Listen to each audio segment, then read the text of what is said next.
Hi friends, good morning. ఈరోజు హైదరాబాద్ వెళ్తున్నామండి, కేరళ నుంచి. థ్యాంక్ యూ అండి. మా ప్రయాణం మంచి జరిగితే చాలు, జరిగి మా ఊరు వెళ్ళిపోతే హ్యాపీ అండి. ఇంకా ఈ 2 days ఫుల్ ఎంజాయ్ చేసాము. మళ్ళీ ఇంటికి వెళ్ళిన తర్వాత మా అమ్మలే ఫ్యామిలీ, హస్బెండ్, మా షైని. ఇదే నా ప్రపంచం. ఫస్ట్ ఏసయ్య, తర్వాత మా హస్బెండ్, తర్వాత మా షైని. ఈ మూడేనండి నా ప్రపంచం. ఈ 3 ప్రపంచంలో హద్దులు దాటి ఇంకేం లేదు. వర్క్కి వెళ్ళినప్పుడు ఎంజాయ్, ఇంట్లో అంటే మా అమ్మ, తినడం, పడుకోవడం, బైబిల్ చదువుకోవడం, ప్రార్థన చేసుకోవడం, ఇవే. అంతే మించి ఇంకేం లేదండి. Thank you friends. వాచ్ చేయండి, సబ్స్క్రైబ్ చేయండి. ఆనిమల్ లవర్ అండి నేను. కొంచెం మీ లెటర్లు కొంచెం సబ్స్క్రైబ్ చేసుకుని నా ఛానల్ డెవలప్ అయితే ఏమైనా అమౌంట్ మంచిగా వస్తాయి. ఇప్పుడు 5-6 డాగ్స్ ఫుడ్ పెడతానండి ఎవ్రీడే 1 టైము. ఇంకా మంచి అమౌంట్ వస్తే ఇంకా అట్లా ఇంకా ఎక్కువ పెట్టాలని ఆశ ఉంది. నాకు ఒకటే అనిపిస్తుంది, ఎందుకంటే మనకి ఆకలిస్తే ఎవరినైనా వెళ్ళి అడిగే కెపాసిటీ మనకుంది. అట్లా నోరు లేదు, ఎవరు పెడతారు అనండి. నాకు కూడా ఒకసారి ఇబ్బందులు వస్తాయి డాగ్స్ పెట్టేటప్పుడు, కానీ నాతో పాటు వాకింగ్కి వెళ్తే మళ్ళీ అట్లా సేఫ్గా తీసుకురావాలి. మన ఈ మధ్య రీసెంట్గా నేను షూటింగ్కి వెళ్తే మా హస్బెండ్ తెలియదండి, పప్పి దాన్ని 14 months అండి బేబీ. అయితే తన వెనకతలు వస్తుంది, తను కూడా చూశాడు మా పప్పి ఇలా తీసుకెళ్ళమని. దాన్ని తీసుకెళ్తూ అది వెనకాల కేమని నచ్చిందట. చూసేసరికి అది కార్ కిందకి వెళ్ళిపోయింది. ఈయన ఏమనుకున్నాడు, కార్ కిందకి వెళ్ళిపోయింది కదా, అలా కాలనీకి వచ్చింది, చిత్రపూర్ కాలనీకి అనుకున్నాడు. కట్ చేస్తే ఆ రోజు నైట్ 3 వరకు ఎత్తుకానండి కంబళ. ఆ టైమే ఆ కార్ కిందకి వెళ్ళింది అనే విషయం ఈయన గ్రహించలేదు మా హస్బెండ్. మరుసటి రోజు శ్మశానాలు, పార్కు అన్నీ ఎత్తికానండి, ఏడ్చుకుంటూ ఎక్కడ దొరకలేదు.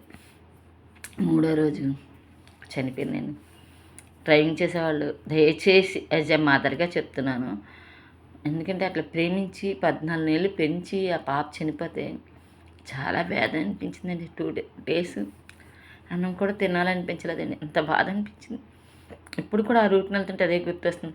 డ్రైవింగ్ చేసిన వాళ్ళు దయచేసి మీ కాలు మొక్కి చెప్తున్నాను, కొంచెం స్లోగా డ్రైవ్ చేయండి. 2-wheeler కానీ 4-wheelers కానీ కొంచెం డ్రైవింగ్ చేసేట, వ్యాన్స్ కానీ లారీలు కానీ ఏది చేసినా కొంచెం నోరు లేని ప్రాణులు ఉంటాయని గుర్తిరిగి డ్రైవ్ చేయండి.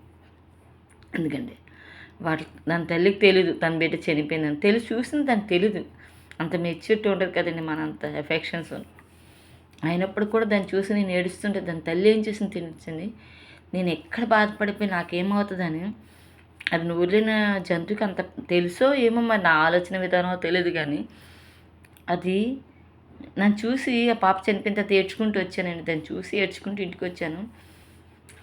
మున్సిపాలిటీలో ఎవరో తీసుకెళ్ళిపోయారు, నేను మళ్ళీ వచ్చేసరికి లేదు అది.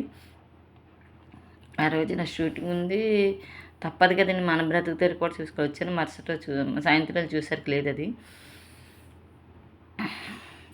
దాని అమ్మాయండి, అది ఎగ్జైట్మెంట్గా చూసారా ఎలా ఉంటుంది అంటే, నన్ను చూసి నేను ఎక్కడ ఏడ్ చేస్తానో, నేను ఎక్కడ బాధపడిపోతాను, నాకు ఏది హెల్త్ ఇష్యూలు వచ్చేస్తాయని నా దగ్గరికి వచ్చి డాన్స్ వేసి చేయి నాకేసి ఎదుతో చేస్తుందండి. అంటే దానికి ఉంది కడుపులో బాధ ఉంది, నా బేబీ చనిపోయిందని దాని బాధ ఉంది, కానీ అది ఏం చేయలేక నన్నైనా సంతోష పెట్టాలన్నట్టు చేసిందండి. దయచేసి డ్రైవింగ్ చేసే ప్రతి ఒక్కరు కూడా వెహికల్స్ వెళ్ళేటప్పుడు చిన్నపిల్లలు ఉంటారు, వృద్ధులు ఉంటారు, మిడిల్ ఏజ్ వాళ్ళు ఉంటారు, కొంచెం డ్రైవింగ్ చేసినట్టు మైండ్ ఆలోచన విధానంగా కొంచెం చూసుకోండి. ఎందుకంటే ఒక్క మోగ ప్రాణం పోతేనే ఎంత బాధపడ్డానే.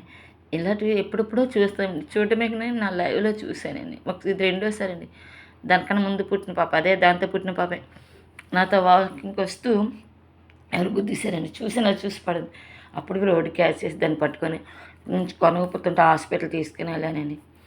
తీసుకెళ్ళేటప్పుడు ఎంఆర్జీ అని ఒక సంస్థ వాళ్ళు ఉన్నారు, వాళ్ళు ఏం చేశారంటే హాస్పిటల్ తీసుకెళ్ళనమ్మా నాకు తీసుకెళ్ళాను, చనిపోయింది. నేను ఆ కార్యక్రమాలన్నీ వాళ్ళే చేస్తారు. కనీసం అదేనా నా చేతి నీళ్ళు తాగింది. ఇంకో పిల్ల హెల్త్ ఇష్యూ వచ్చింది, ఉదయాన్నే చూసాను, మధ్యాహ్నం చూస్తే బిస్కెట్ తిని ఒక్కోసారి డాగ్స్కి అలా హెల్త్ ఉంటుంది కదా అనుకున్నాను. సాయంత్రం చూసరికి ఎతికేసరికి దొరికింది. నా చేత్తో నీళ్ళు తాగింది. కనీసం ఇది నా చేత్తో కూడా నీళ్ళు కూడా తాగలేదండి. అంటే దాని రుణం నేను ఏదో ఉన్నాను. చాలా బాధ అనిపిస్తుందండి. కొంచెం డ్రైవింగ్ చేసేవాళ్ళు కొంచెం ఆలోచించి చూసి వెళ్ళండి.